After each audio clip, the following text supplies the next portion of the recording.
Bonjour à tous, dernière vidéo sur les fractions, on va aborder la notion de produit en croix. Alors, tout d'abord, qu'est-ce que c'est le produit en croix? En fait, on a une propriété qui nous dit que si deux fractions sont égales, donc A sur B est égal à C sur D, alors on peut effectuer une sorte de produit en croix. Donc on va avoir A fois D qui va être égal, dans ces cas-là, à B fois C. D'accord? Donc si les deux fractions sont égales, on a le produit en croix, et si on a le produit en croix, alors les deux fractions sont égales. Si et seulement si, ça veut dire qu'on peut lire l'égalité, on peut lire la phrase dans les deux sens. Alors, on va faire un exemple et se poser la question, quel pourcentage correspond à la fraction 5/16e?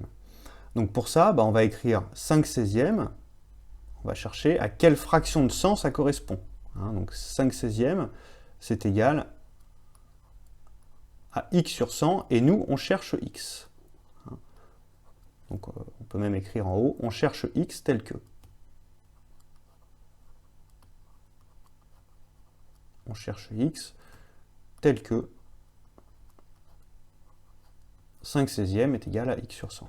Donc x, ça sera notre pourcentage. Bon, on a deux fractions qui sont égales, donc on peut appliquer le produit en croix. On sait que 5 fois 100,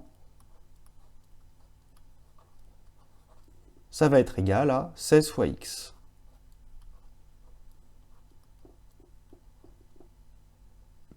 Autrement dit, on sait que 16x,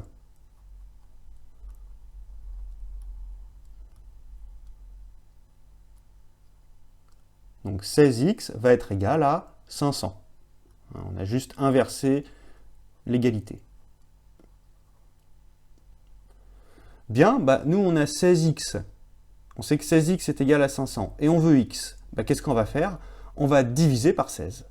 On va diviser des deux côtés par 16. C'est ce qu'on appelle le principe de la balance.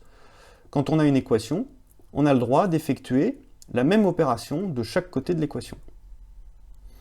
Donc là, on va trouver x est égal à 500 sur 16. Alors, 500 sur 16, on va essayer de raisonner sans calculatrice. On va faire des divisions par deux successives. Donc 500 divisé par 16, c'est 250 sur 8. Donc c'est 125 sur 4. Donc tout ça, on n'est pas obligé de l'écrire. Normalement, c'est ce qu'on fait dans notre tête. On peut encore rediviser par 2, donc ça va nous donner quoi? 125 qui va rester 62,5. Donc 62,5 divisé par 2. Et on a une dernière division par 2 à faire. Donc 62,5 divisé par 2, ça se complique un petit peu, mais ça reste encore faisable. On va trouver 31,25. Voilà. Donc 5/16e, ça correspond à 31,25%.